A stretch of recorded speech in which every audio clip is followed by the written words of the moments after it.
Hello guys, hi అండి, అందరికీ నమస్కారం. నేను మీ ప్రియామదన్. వెల్కమ్ టు నైస్ ఆఫ్ ఇన్ని.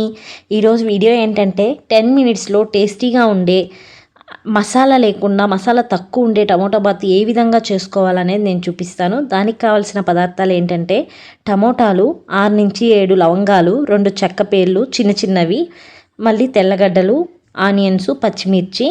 ఇప్పుడు నేను మసాలా అంటే ఇది మెయిన్ ఇంగ్రీడియంట్ అనమాట. యాక్చువల్గా మసాలా లేకుండా అని చెప్పినాను కదా, ఇదే అనమాట మెయిన్. ఇది తప్పితే ఇంకా వేరే మసాలా ఏం అవసరం లేదు. సో ఏ విధంగా అనేది చూపిస్తాను చూడండి. సో ఈ విధంగా తెల్లగడ్డలు, చెక్క, లవంగాలు ఈ విధంగా కచ్చా పచ్చాగా దంచి పెట్టుకోవాలండి. సో దీన్ని ఎవరైనా కానీ ఈజీగా చేసుకోవచ్చు, క్విక్గా అయిపోతుంది అనమాట. సో ఈ విధంగా కుక్కర్ పెట్టుకొని కుక్కర్లో నేను చిన్న గంటతో 3 గంటలు నూనె వేసుకున్నాను.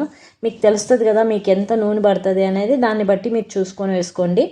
సో ఇంకోటి ఏంటంటే కొంచెం ఆయిల్ మంచిగా వేస్తేనే ఏమైనా టమాటా బాత్లు కానీ బిర్యానీస్ కానీ బాగా టేస్టీగా ఉంటాయి. సో ఈ విధంగా ఆయిల్ వేసుకున్న తర్వాత పచ్చిమిరపకాయలు, ఆనియన్స్ వేసుకోండి. ఆనియన్స్ వేసుకున్న తర్వాత తొందరగా వేగడానికి కొంచెం లైట్గా సాల్ట్ వేసుకోండి.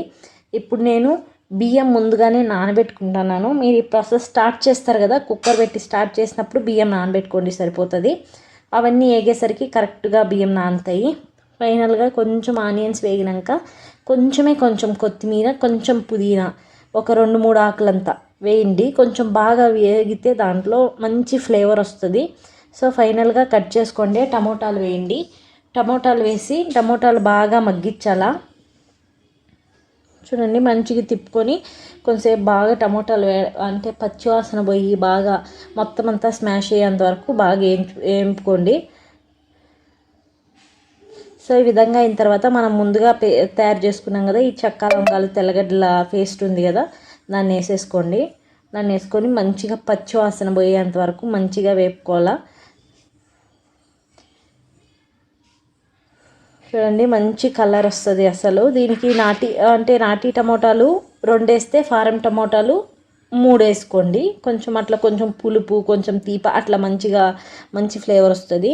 ఫైనల్గా ఏంటంటే దీనికి పసుపు, కొంచెం ఉప్పు, కొంచెం మిరప్పొడి వేసుకోవాలన్నమాట.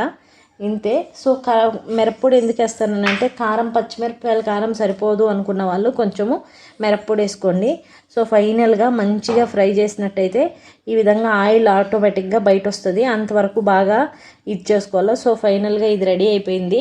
ఇప్పుడు మనము వాటర్ యాడ్ చేసుకుందామండి. వాటరు ఎట్లా అంటే 1 గ్లాస్ బియ్యంకి 2 గ్లాసులు నీళ్ళు సరిపోతాయి.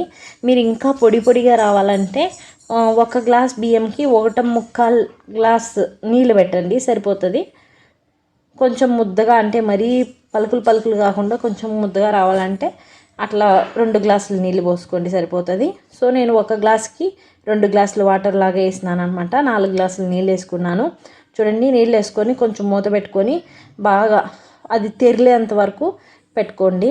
ఈ విధంగా తెరిలిన తర్వాత ఆ బియ్యం దానికి వేసుకోవాలా.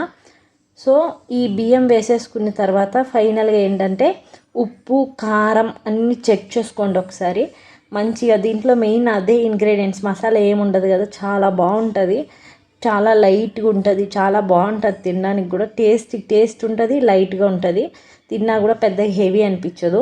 సో ఫైనల్గా కొత్తిమీర, పుదీనా మీ టేస్ట్కి తగినట్లు మీకు ఇష్టమైతే వేసుకోండి. బట్ కొత్తిమీర వేస్తే చాలా ఫ్లేవర్ వస్తుంది, మంచి ఫ్లేవర్ వస్తుంది.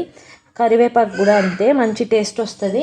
ఈ విధంగా వేసేసుకున్న తర్వాత మంచిగా కలబెట్టుకొని నేను చెప్పినట్టు ఉప్పు, కారం అంతా చెక్ చేసుకోండి. ఉప్పు, కారం చెక్ చేసుకున్న తర్వాత ఫైనల్గా కుక్కర్ మూత పెట్టుకునేసేసేయండి. ఇది చాలా తొందరగా అయిపోతుంది. 10 మినిట్స్ అంటే ఈజీగా 10 మినిట్స్లో చేసేసేయచ్చు. సో ఈ విధంగా 2 నుంచి 3 విజిల్స్, మీకు పలుకులు కావాలంటే 2 విజిల్ పెట్టుకోండి. లేదు కొంచెం బాగా మీ ఇంట్లో పిల్లలు ఉన్నట్టయితే ఒక 3 విజిల్ పెట్టుకోండి. పెట్టుకున్న తర్వాత చూసారా, కలర్ఫుల్గా ఉండే టమాటో బాత్ అయితే రెడీ అయిపోయింది. ఇప్పుడు ఇంకా తినడమే నెక్స్ట్. సో మీకు కానీ ఈ వీడియో కానీ నచ్చినట్టయితే దయచేసి లైక్ చేయండి, షేర్ చేయండి, సబ్స్క్రైబ్ చేయండి ఫ్రెండ్స్. మరిన్ని ఇట్లాంటి సింపుల్ వీడియోస్ కోసము. Thanks for watching. Bye bye.